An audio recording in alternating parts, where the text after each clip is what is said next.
If you've been told to pull up your socks, then make sure it's a pair of TNT socks. The TNT shop is now open at tntradio.live. You're with Misty Winston on today's News Talk Radio, TNT. Hello and welcome to the Misty Winston Show here on TNT Radio. And I need some TNT socks. I just heard that. I need some TNT socks. I'm going to have to order some. Okay, so as always, we have an amazing show lined up for you. But before we bring in our guest for the hour, I just want to call your attention to something that's pretty significant. It's in an article that's written by Kyle Anzalone and Will Porter, both friends of the show. They are amazing independent journalists. And this you can find in the Libertarian Institute. And it's from yesterday. It's titled, Russian Diplomats Issue Dire Warnings That War with U.S. is Close, which I don't think is surprising to anybody, but it is nonetheless terrifying. Okay, so according to the article, the Kremlin's top diplomat has warned that Western involvement in Ukraine is nearing, quote, the point of no return. They are also accusing the U.S. and the NATO bloc of attempting to transform the country into a Russophobic military stronghold. Moscow's UN envoy has also declared that all of Russia's red lines have already been crossed. Foreign Minister Sergei Lavrov addressed lawmakers Wednesday at Russia's State Duma and said that Washington has a, quote, maniacal, I'm sorry, my voice is a little scratchy today, maniacal desire to revive the neo-colonial unipolar world order, end quote. As we all know, after the fall of the Soviet Union, Washington and several other Western states gave assurances to Moscow that the NATO alliance would not expand beyond Germany. They definitely did not hold to that. We all know how that's turned out, given that Clinton, Obama, and Trump have all each allowed new members to join. And the alliance, all of them, it's all been inching closer to Russia's borders. Despite it being the well-known brightest of all red lines for Moscow, NATO has repeatedly declared its intention of allowing Ukraine to become a member since 2008. Last week, the Washington Post reported that in addition to the billions of dollars of funding and the weapons that we are sending, the U.S. is also providing intelligence for selecting targets for Ukrainian strikes. So not only are we funding and arming, we're also providing intelligence for the Ukrainian strikes. Russia's also pointing to the potential and almost certain, I mean, let's just call it what it is, certain U.S. involvement in the destruction of the Nord Stream pipeline. And on Wednesday, Moscow requested a UN meeting to address the bombshell report that came from legendary investigative journalist Cy Hirsch, or if you're mainstream media, the conspiracy theorist blogger Cy Hirsch. That's how they've labeled him. But that detailed U.S. involvement. And the White House has, of course, denied the allegations, despite the fact that on numerous occasions throughout the past few months or whatever, they've basically bragged about it, discussed it openly. So we are currently being marched directly into a hot war with a nuclear power. And Mitch McConnell said today that, quote, defeating the Russians in Ukraine is the single most important event going on in the world right now, end quote, which is fascinating. All of this means, what all this means is the desperate need to revitalize the anti-war movement in this country is so vital right now. We are really, I mean, as I've been saying all week, we are really at a really critical juncture in this war, in this conflict. And we are legitimately being walked into a potential nuclear war. And nobody wins there, y'all. Nobody, not a single person wins in a nuclear war. So it's very, very bad. But the good news is there are attempts being made to revitalize the anti-war movement. And that starts this weekend. So on the anniversary of the Ukraine war and President's Day weekend, TNT Radio is the proud sponsor of the Rage Against the War Machine rally in Washington, D.C. at the Lincoln Memorial, 12:30 p.m. this Sunday.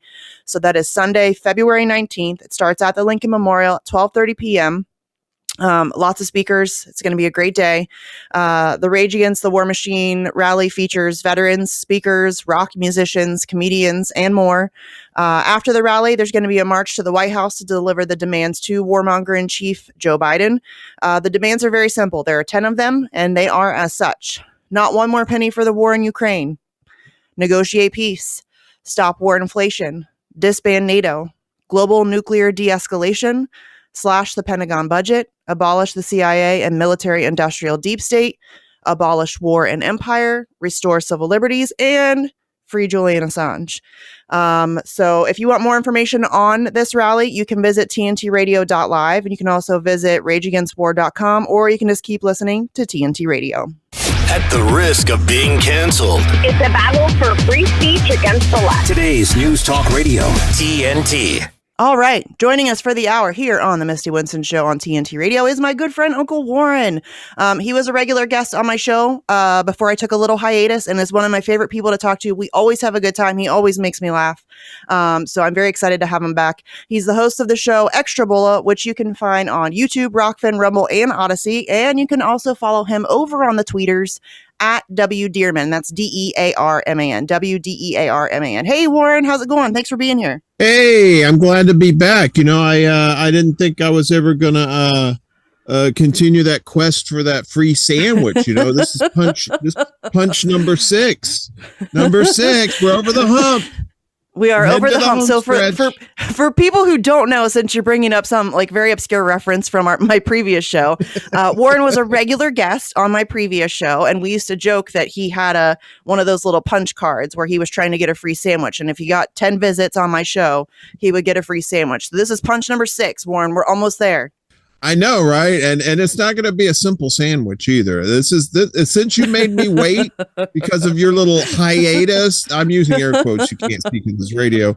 You know, it's going to be a big sandwich, like maybe like a double meatball. You know, with like some like all kinds of cheese on there or something. I'm not. All right. I don't know what I'm talking about. I'm sure we can even get you a bag of chips and a drink, my friend. I'm sure we can make that happen. Wait, hold it. Let's not break the bank here, all right? You know, we're all on a bunch here. It's all right. Oh, goodness. So, my friend, there's a lot to talk about. Yes. Yeah, there's a lot to talk about. There's a lot going on. Like I just said, hey, you know, we're being walked into a nuclear war. Yay! I know, it's right? It's crazy. And then you have people who are attacking the only effort to stop it as like some crazy pro-Russian right-wing like rally. I don't know. It's a very strange time right now. It's a very strange time indeed. I don't know what's going on. What do you think about all this? Have you noticed that like anytime there's something that's a really popular idea, like force the vote, you know, to try to get these people to give us Medicare for all at the time. And then there was people who poo-pooed that idea. They always just seem to come out of the woodwork to come poo-poo on these ideas. And they're doing the same thing with this too. You know, I mean, I heard you earlier, you were on Due Dissonance with Keaton Weiss, and you were talking about this.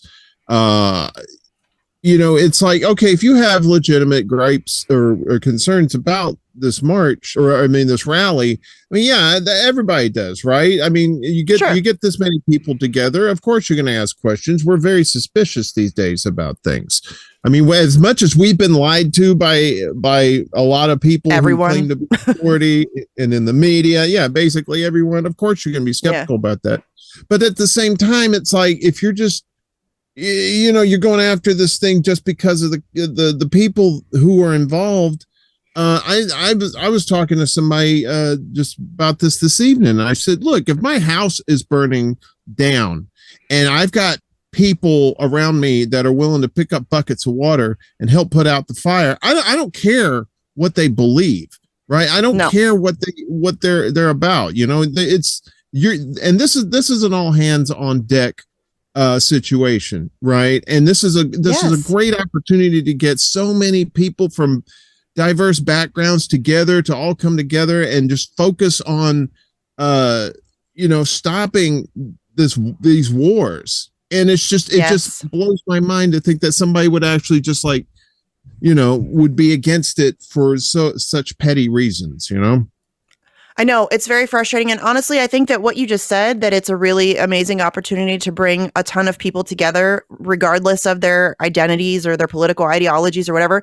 And I think that, frustratingly enough, that is what people have a problem with. That is the crux of the issue, is these people do not want to organize with or collaborate with or even stand next to anyone that disagrees with them. And that is a really, I mean, I'm not intending to be super mean here. I am kind of, because it's very frustrating, but it's very infantile.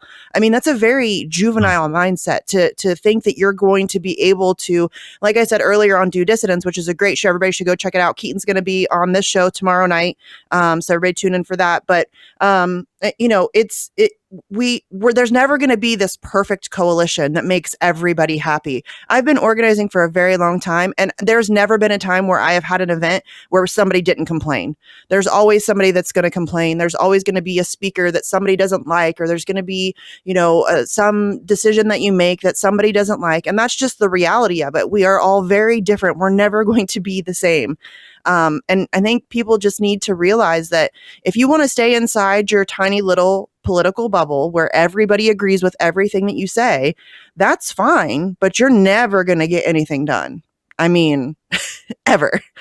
I mean, it's just completely nonsensical to think that you can stay in such a tiny little group and ever get anything accomplished.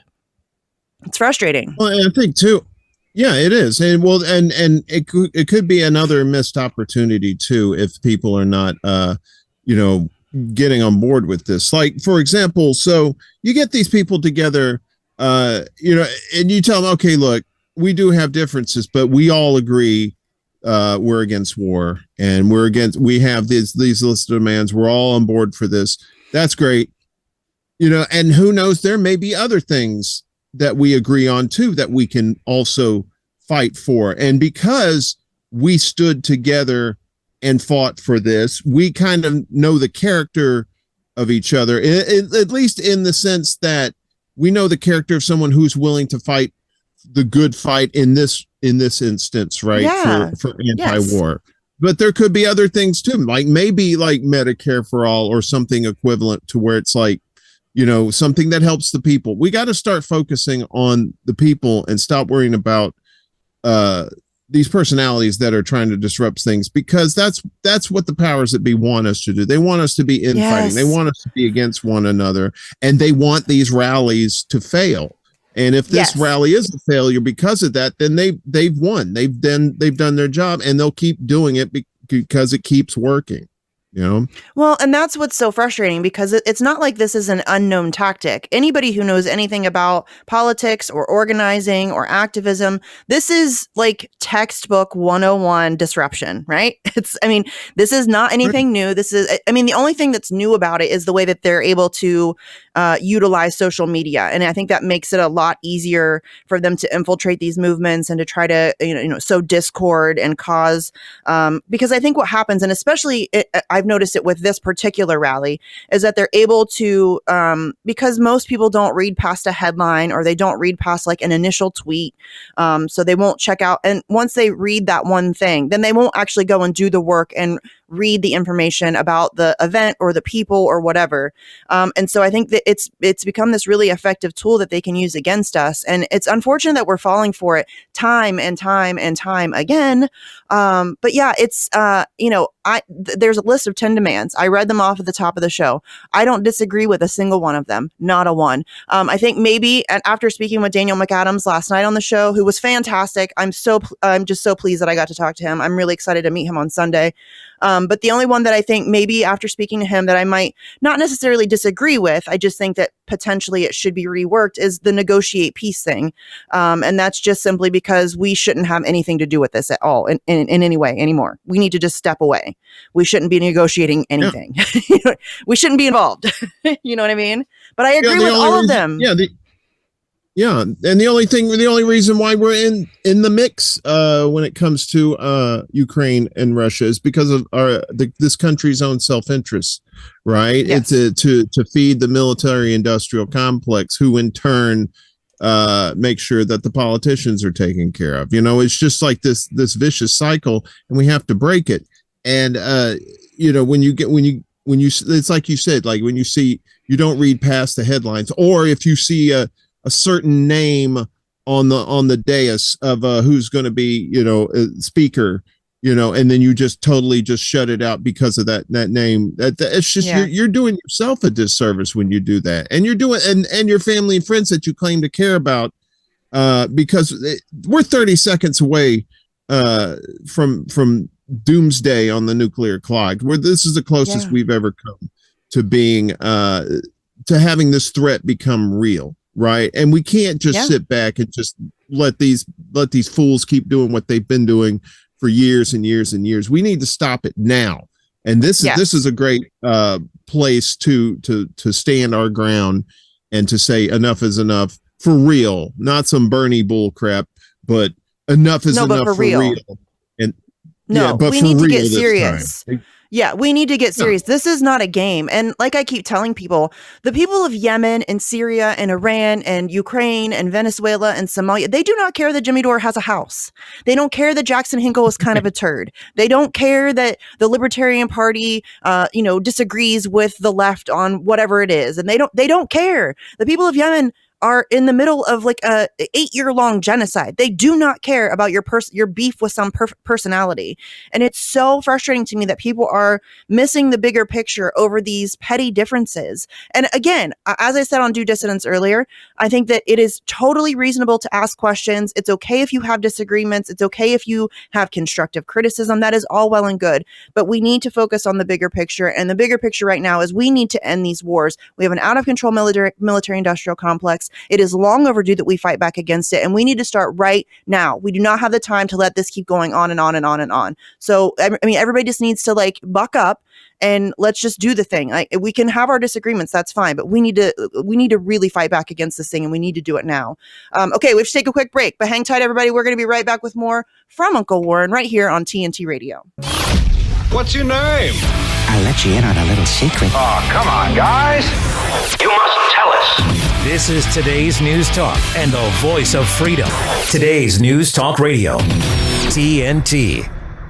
All right, this is TNT Radio. You are listening to the Misty Winston Show, and we're joined by Uncle Warren, who's my friend who always makes me laugh, even when we're talking about really dark stuff, because that's all that we ever talk about.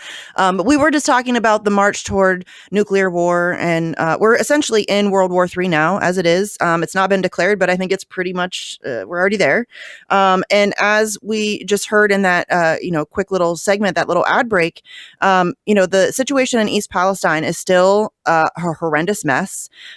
We just learned today that Joe Biden and the Joe Biden administration, they're being denied emergency aid because it's not a typical disaster. So, but we're going to send another gazillion dollars to one of the most corrupt countries on the planet to fight a proxy war with Russia, but we can't help the people of East Palestine, Ohio. And it's so gross. I mean, I'm in Ohio, Warren, you know that. I'm like 180 miles from this thing.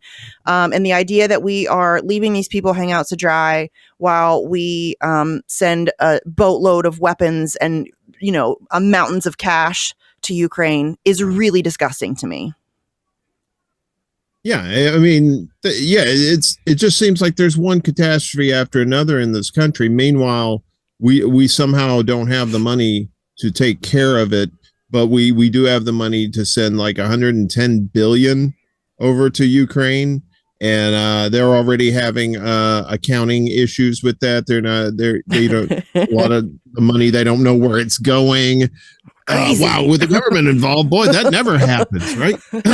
Anyway, but yeah, like these folks in Ohio, and you were the first person I contacted when this thing went down, because I know you're there, and I wanted to make sure that you were okay and not close by. And even though you're not that close, you're still, you're still in the state. And these people, what is there, like 4,700 people in East Palestine, right? And they managed to clear the tracks so they could keep the trains rolling through there, because that was their main priority. And then they offered it was basically like $50,000, which ended up being like $5 a head or something like that. Yeah, I think they offered $25,000, not even to the city, but to the Red Cross in that area, right. Which equaled out to be about $5,000. I don't know. They've there's been like another negotiation on that or whatever, but they just held a town hall. And Norfolk Southern didn't even bother to send a representative to this town hall to answer questions that these people have. So the mayor of that tiny little community, who has nothing to do with this and who is completely unqualified to answer these questions, was stuck dealing with this situation, and he's furious. He has every right to be, but the idea that they can't even be bothered to send somebody there to answer questions legitimately, we still don't even know for sure exactly what chemicals were there, exactly where, like how bad the situation could be, how widespread it could be. Is it in the Ohio River? I mean, the Ohio River, forget just the people of East Palestine. Obviously, they're like the front line of this, but if it gets into the Ohio River, Warren, that's the drinking water for 5 million people, not to mention the Ohio River flows into the Mississippi. So then what happens? You know what I mean? Like, and we can't even get straight answers on this thing, but we got boatloads of money to send to Ukraine. It's fine. It's fine, guys. Sickening.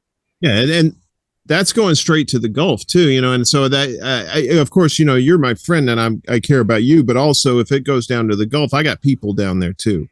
It's like you said, this is not just a localized thing. We've all seen the video of this mushroom cloud of chemicals going into the air where it turned day into night.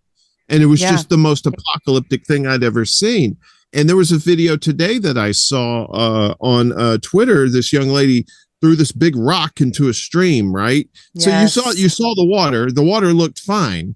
But when she threw the rock into the water, it made all these ripples and stuff, and you could see the rainbowish looking that looks like chemicals. We have over here in Brooklyn, we have the Gowanus Canal, which is just a filthy ditch of a place that chemicals go in there. I'm pretty sure there's like a few dozen dead mafia bodies in there, whatever. But it has that same rainbow sheen.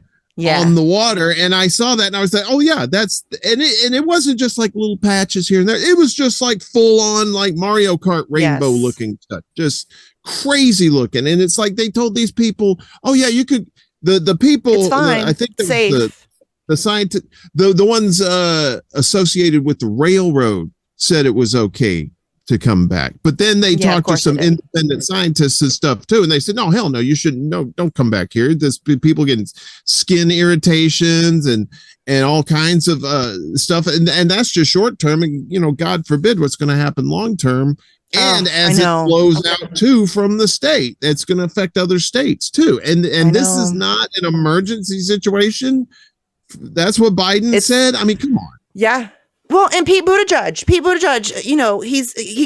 goes on, gets interviewed, and he says, "Oh, I know that this one situation is getting a lot of coverage, but there's like 1,000 train derailments a year. I don't care. That's, first of all, what is that supposed to be, like some explanation or like a way to poo-poo it, that you suck so bad that there's 1,000 train derailments a year? And maybe you should do your job better and upgrade the infrastructure so that there isn't 1,000 train derailments a year. But this one is a big one. Exactly. This one is really hazardous chemicals. These are known carcinogens that are being seeped into the air and the water and the soil. And then you're just going to tell everybody it's fine, go back home, it's no big deal. It's beyond absurd. And it's offensive to me that they're, telling these people that it's safe to go back home when we know these are known liars. I mean, how often did they lie to Flint? They're still lying to Flint. To this day, I'm waiting for Biden, who, by the way, still hasn't mentioned this thing, but I'm waiting for Biden to show up in East Palestine and, take a sip of water. I'm waiting for that to happen. Because that's, just the way that they handle this stuff is so despicable. It's really offensive to me.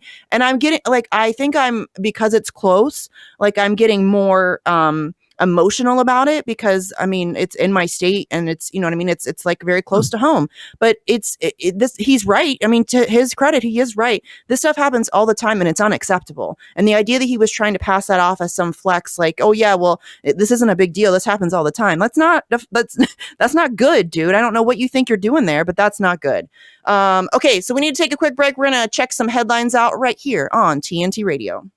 Globalist agendas, democratic rights at risk, corruption, propaganda, It never stops. For the news and views silenced by the mainstream media, by government and corporations, vote 1.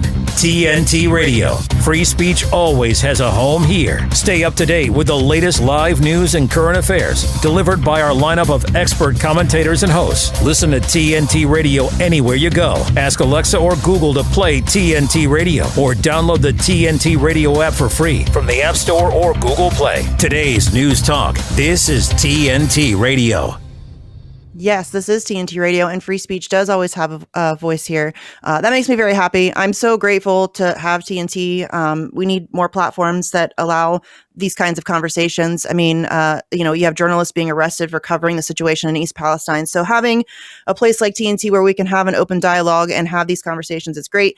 Don't forget, if you missed your favorite TNT radio show, like say, for example, you missed the Misty Winston show, it's okay. Don't worry. You can go to TNT, the TNT radio website. Just visit the episodes tab and you can find all of the episodes cataloged there. And then, of course, as they just mentioned, on all the major podcast platforms, Apple, Google, Spotify, Amazon, all those good places. You can go check that out. And then you can carry us around in your pocket. It's a good time. Good family fun for everyone. Okay, so we're joined with Uncle Warren, and we're talking about East Palestine right now, which is a very frustrating situation to watch unfold. And it's not just East Palestine. Warren, what is going on? There's been 5 train derailments in the past week. What is happening, my dude? It's crazy. Yeah, have you heard about these? There was one today. There was one today right outside of Detroit. And guess who the railroad was? Norfolk Southern. Your favorite. Crazy business, That's right? I mean, there was one in South Carolina, Texas, Detroit. I forget where else, but there's 2 other ones. Houston. Thank you. Yep. Where the 18-wheeler was involved. Yeah. It's nuts. And you was talking about Mayo Pete and pretty much giving away the game there, saying, well, there's thousands of train derailments. Well, you're the Secretary of Transportation. Shouldn't you be cutting something? That number down? Thousands is a lot of numbers, my dude. That is a lot of numbers. If you said there's tens of train derailments, that would still be bad, but that's better than thousands. It is frustrating. Yeah. And it's just the way that he used that, if you watch the video, I should have pulled the clip so we could play the audio of it on the show. I should have done that, because the way he's just so smug and just so, it's, I know that this one situation is getting a lot of coverage. I don't know why this is getting so much coverage, but there's 1,000 train derailments that happen every year. My dude, that's not I don't know is that a brag? I don't know what you're doing here, but that's not a good look for you. That's not a good look for you. And then the fact that there's been 5 in the past week. Yeah, it's pretty bad. But he's boy wonder spook. You know what I'm saying? He is, he's the worst. And they're going to probably try to push him on us at some point for president. I just need everybody to remember East Palestine, Ohio, when they try to push Pete Buttigieg for president. Please remember that. Remember the people of East Palestine. Please do. Yeah, and there's people online. Of course, there's the cockroaches come out of the woodwork too. Whenever people like this are held to blame. So there's some people on there who are saying, "Oh, well, you're just being homophobic." It's this has nothing to do with Pete's sexuality. Oh, this has to do with his incompetence. I know. Yes. Well, it's an easy flex for people like that, and some other and more weaker minded people buy into that and go, yeah, you know what, that does sound homophobic. It's what the hell does a train derailment have to do with a person's sexuality? It's all deflection. Nothing. Because it's like you said, he's the wonder boy for 2028 at least, right? See, Kamala was supposed to be the Wonder Girl for 2020. She's terrible. Well, yeah, and she couldn't win a delegate in her own state. No. So she had to go to Plan B, which was Grandpa, and now Grandpa's going to be running again. I don't think he's going to win in 2024. I don't think so either. I think it would be a huge mistake for them to run him again. But honestly, Warren, who do they have? Bernie? They don't. Yeah. Yeah, Bernie that's peeped funny. the bed with a lot of people too. So yeah, Bernie's like, and Bernie said too, he's like, somebody asked him today, they said, do you think Mayor Pete should be held responsible for this? And he goes, was he driving the train? I was like, oh, he did Bernie, not. really? Warren, Yeah, he did not say that. I haven't seen that. The train. Bernie has left the building, y'all. The Bernie, the artist formerly known as Bernie Sanders is gone. It's a symbol, and it's a symbol of a poop emoji, basically, who he is now. Bernie hasn't been Bernie Sanders since the 60s. I mean, let's be real. He has been a loyal Democratic Party soldier since he signed that deal with them in the 90s. He is, it makes me angry that people still make excuses for this guy. And I didn't even know that he had even addressed it, because he hadn't addressed it for, today might be the first day that he's addressed it, because I've been checking and none of them have addressed it. I think like 10 days in, on the 13th, I think like Jamal Bowman and Ilhan Omar, maybe Rashida Tlaib, made like really tepid tweets or something. But like AOC, I was like called her out, and I'm like, where's Little Miss Green New Deal? And somebody's like, she retweeted a story. I'm like, oh, did she? She retweeted a story? Oh, that's very helpful. Thank you very much. I mean, what really? But Warren, I think honestly, the reason why they're not talking about it is who broke the strike before Christmas. Who was that? Yeah, that was the Democrats, right? Yeah, that was the Democrats. Right. So how are they supposed to bring this up now without looking like fools? You know what I mean? It is lose-lose. Yeah. So that's probably, you're exactly right, and that's probably why they're staying silent about this, because they voted to keep these railroad workers from striking, and one of the things they wanted to strike about was, drum roll please, safety concerns. There was another video I saw today of this train. I can't remember where it was, but it was a long shot. They showed the train way down the tracks, and they showed the tracks, and the tracks look like just crooked, and it looked like something out of a bad cartoon. And I'm like, this is what these trains are running on. They're running on these tracks, and nobody's saying a damn word about it, because, like you said, they don't want it to backsplash on them because of what they did earlier this year, right? And they are solely to blame for that, and they have nobody to blame but themselves. But of course, they're the Democrats, and they're going to find somebody else to blame, because that's their stance. They'll spin the blame wheel for everything. Yes. They'll spin the blame wheel. It's kind of like Hillary Clinton spinning the blame wheel to figure out who to blame. Today it's Trump, then it's James Comey, then it's the Russians, then it's Julian Assange, then it's Jill Stein, then it's Susan Sarandon. It's never her fault for not campaigning in, swing states. It's always somebody else. But that's the Democratic, you're right, that's their MO, is to just blame everybody but themselves, to take no accountability whatsoever. And even like I remember Ro Khanna tweeted something out, and I called him out for it, because he's like, the safety blah blah blah, the workers have been trying, and I'm like, yeah, you mean the strike that you busted? Like, are you really going to get on here and start, preaching about how we need to listen to the workers after you literally just voted to make it so that they couldn't do that? I mean, it's just so frustrating. The hypocrisy, just the rank hypocrisy from Democrats is so disgusting. And listen, I'm not saying Republicans are any better, but it's pretty bad right now. It's pretty blatant on the Democratic side on this issue. It's pretty gross. And it's never going to get any better. They don't care. They don't care. None of them care about you. Neither side, neither party, not one of them. That's something that's been very frustrating to me, is watching like Democratic voters are like, oh, well, Ohio voted for Republicans, so they got what they deserved. Like, first of all, you're a psychopath. Yeah. Second of all, do you really think this wouldn't happen under a Democrat? You really think that they wouldn't, because Trump, repealed the regulations so that they think it's his fault? This would have happened under a Democrat just as easily. Neither party gives a crap about us. Neither one. And it's so annoying to me to watch this back and forth. Like, each team tries to pretend like, their team is better. No, neither one cares about you. And the sooner we realize that, the better we can effectively fight back against our common enemy, because they are our enemy. It's us against them. It's not blue versus red, left versus right. It is us versus them. And we need to come to terms with that and come together.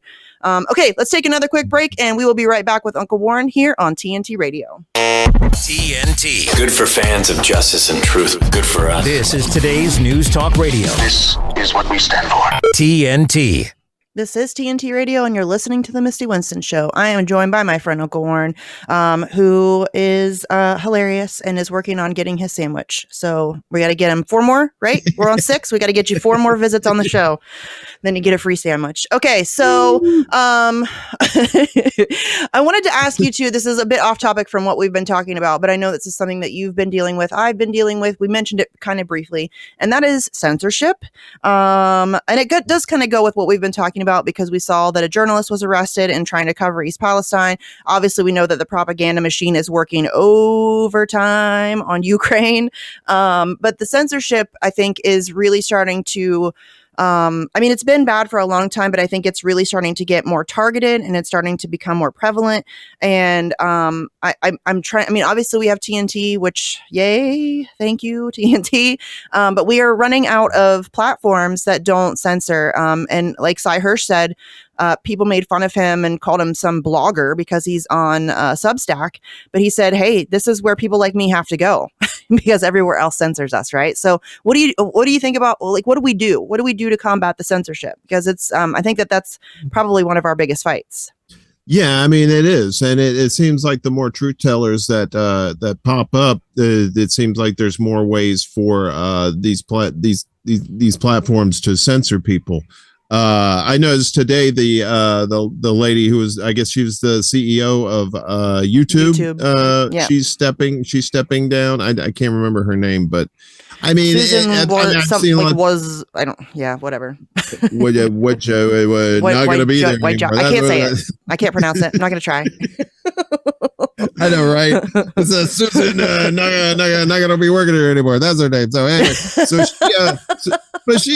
she's stepping down, but it's like, they're just going to put the same kind of person in her place. Yeah. The fish rots from the head down. It's not her. It's it's Alphabet that owns YouTube and Google. Well, Alphabet that owns Google, which owns YouTube. And that's the thing. It's like, I do my podcast.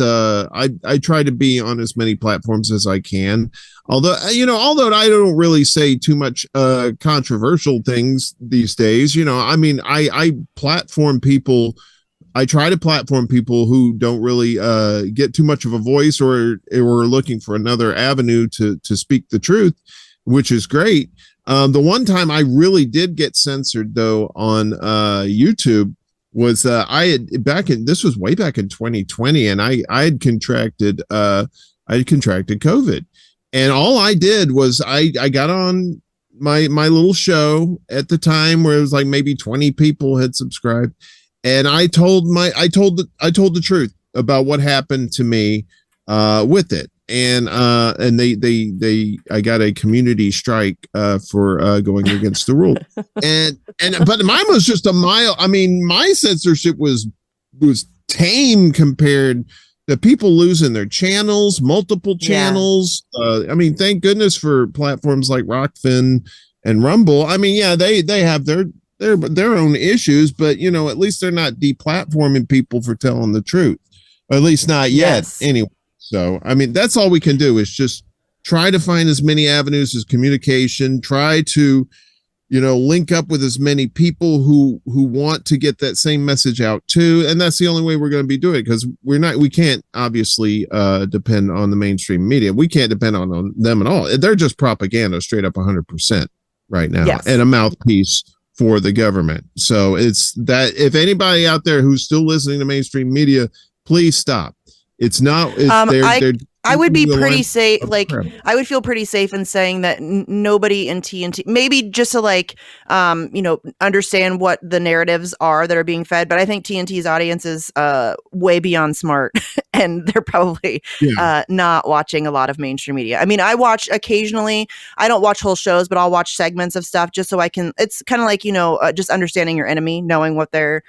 What kind of narratives they're pushing, and so that way you can effectively combat them. So I think there's probably some of that in the TNT audience, but TNT's audience is, and I'm not just saying that because here I am on TNT, but like super smart people, they get it. They are able to see past the shenanigans and the propaganda, and that's why they're here. That's exactly why they're listening to the station. But yeah,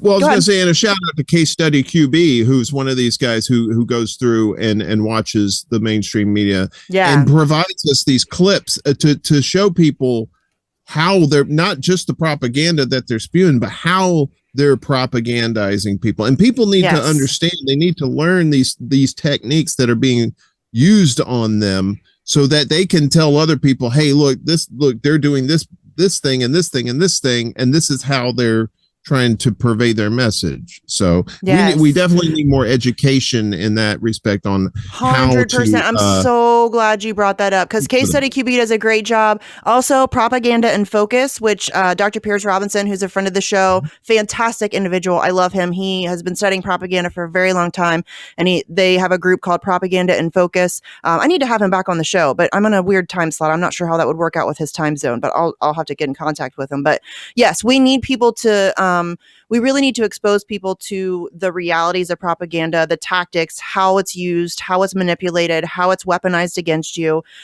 because that's really the only way I think that we can fight back against it, is to show people how it works and get them to let them learn how to recognize it, and then how to decipher it and all of that stuff, because they're very good at it. They're very good at this game. It's an art form. I mean, credit where it's due. They are I don't think that anybody is better than the United States empire at propaganda. I say all the time that people will say, oh, but North Korea, or oh, but Russia. There is nobody who is better at propaganda than the United States. It's not even close. Not even close. Yeah, I mean, the reason why everybody thinks that North Korea and China and Russia have great propaganda is because we told them that they have great propaganda. That's how propaganda works. See, it's like, those guys over there, we're going to tell you the truth, but those guys over there, watch out for them. They're a wily coyote, Right. So yeah, crazy that. It's they need the education. Not a lot of people want to know that stuff. And I think it's funny too, because to kind of come full circle, one of the complaints about the rally, the Rage Against the War Machine rally that's taking place again this Sunday, February 19th, 12:30 at the Lincoln Memorial. Please come out if you are able to. TNT is a gold level sponsor, which is super dope. Can I just take 1 second here and say how cool it is that TNT appreciates and supports activism? I'm an activist. That's what I do. I'm not a radio host. I mean, I realize I'm hosting a radio show, but at my core, I am an activist. And TNT has been incredibly supportive of my activism. They sent me to Freedom Fest in part to hype up TNT, but also to help spread the word about Julian Assange. They are incredibly supportive. They have a tab on the website. If you have a community event or a rally or a protest or something happening, you can go to TNT and they will give you free promotion of your event. And I think that's super cool. So another shout out. I mean, lots of shout outs to TNT today, but seriously, I mean, I think that's super dope. But I think one of the criticisms of the rally was that there's people who are affiliated with RT. I don't care. Really? I don't care. RT is, listen, no network is perfect. No outlet is perfect. No radio station, no YouTube channel is perfect, right? Obviously there are some issues. But RT, I know a lot of people who have worked for RT or are currently working for RT. And I have never heard anybody who's worked there say really anything bad about them, or that they were forced to cover things a certain way or talk about certain things. And so to be upset that a speaker at a rally works for or is affiliated with RT is just so mind-blowingly stupid that and I'm still waiting for Elon Musk to start labeling MSNBC as U.S. state propaganda. When does that happen? Yeah, I know, right? I want to see that too. I want to see those labels. If you're gonna bust our friend Fiorella and call her Russian George Galloway, Chris Galloway, Williamson. And a whole bunch of others. And common denominator, they're all telling the truth. Who knew, right? And you're going to label them as Russians. So that people will see that label and they'll go, oh, well, I can't listen to this. This is obvious propaganda. And then they go away and it's like, no. So that's why people like us, we have to say, no. It's this. We know these people. They're good folks. They're trying to tell you the truth. Just listen to what they have to say and make up your own mind. Don't let others make up your mind for you. That's all we're saying. It's like make up your own mind with the information at hand, Yeah, Mr. Free Speech, I'm sure it would take absolutely nothing for him to drop all those labels. That would be a really easy fix. He could have done that from jump. Wondering why Mr. Free Speech, Elon Musk, is not taking those labels off of. Seriously, George Galloway was in Parliament for years. Chris Williamson was in government for years, and not the Russian government, the UK government. It's ridiculous that I think George Galloway is listed as a Russian affiliated state propaganda or whatever it is. Chris Williamson's listed as Iranian, which is insane. Fiorella, my friend Rachel Blevins, Lee Camp, I think still has his label. It's absurd. It's completely ridiculous. As Lee Camp used to say on his show on RT, it's an American show talking about American news. It's an American host. Like, it's not, the idea that he's listed as a foreign agent is just beyond absurd. But that's, again, it's and what you just said is exactly why they do it. It is to discredit people so that, people will immediately shut their brains off. Like, they won't listen to anything that Fee says. They won't listen to anything that George Galloway has to say. And listen, like, Fee's one of my dearest friends, but I don't agree with her on everything. She's not always right, but she's not a Russian propagandist. I know her. You know what I mean? She's not a Russian propagandist. Yeah. George Galloway, I don't agree with everything he says, but he's a solid dude. I think he's a straight shooter. I think he genuinely believes in everything that he's saying. So regardless of my disagreements with him, I know that he's legit. Like, he's at least an honest actor. But yeah, it's Mr. Free Speech. He's going to say free speech for It's like you said too, you've said, like you said this early on the Due Dissonance, and you've said this a lot on your other shows too, that, it's these labels that are just killing everything, right? It's like for the example I gave you, you see the Russian media thing and people just instantly turn that off. And that's why I don't like labels either. It's like, I want somebody to, if they want to get to know me, I want to show them in two ways. I want to show them by telling them what I actually believe in, without saying, well, I'm a this and I'm a that. I would rather say, look, I believe in certain things here, certain things here, certain things here, and by actions, by my actions too, by what I do and what I don't do. Right? I don't want any labels, and I think it's very unfair to label these people, and that's a very good question, Misty. Why hasn't he gotten rid of those labels? It just makes no sense to keep him if he's Mr. Free Speech. I know. What's really going on there? What do you think? Well, he's not Mr. Free Speech. I mean, he is a DARPA puppet. He has a host of really lucrative contracts with the military industrial complex. He is not a legitimate free speech guy. He won't even express an opinion on Julian Assange. This isn't, I mean, he's a faker. He's a phony. He's not going to say free speech. I don't think he actually gives a crap about free speech. I think he just cares about controlling the narrative to his benefit. But yeah, it's and it's I think that labels it's just a really lazy way for people to decide who you are without actually taking the effort to get to know you. So that's why I don't fit into any ideology. Like, there are some socialist ideas that I agree with. There's some libertarian ideas that I agree with. There's some communist ideas. There's some anarchist ideas I agree with. I don't fit in a box. I'm not box shaped. I don't want to be put in a box. And I don't think any one ideology has it right. Shaped. I'm not box shaped. You know what I mean? You'd be SpongeBob if you were box shaped. Yeah. Well, I mean, here's an example. Here's an example. This is something I just made up, right? So I got this Tupperware thing. It's not see-through, right? But it has a label on it. It says fruitcake. I'm like, I'm not going to eat this. I set it aside. Few years later, I see it again. It's like, God, this fruitcake's still here. And I open it up, and there's weed in there. There was marijuana in there the whole time. But the label said it was fruitcake. Wah, wah. Silly biscuits. I should have just opened it up and took a look for myself. You're welcome, world. There's some knowledge.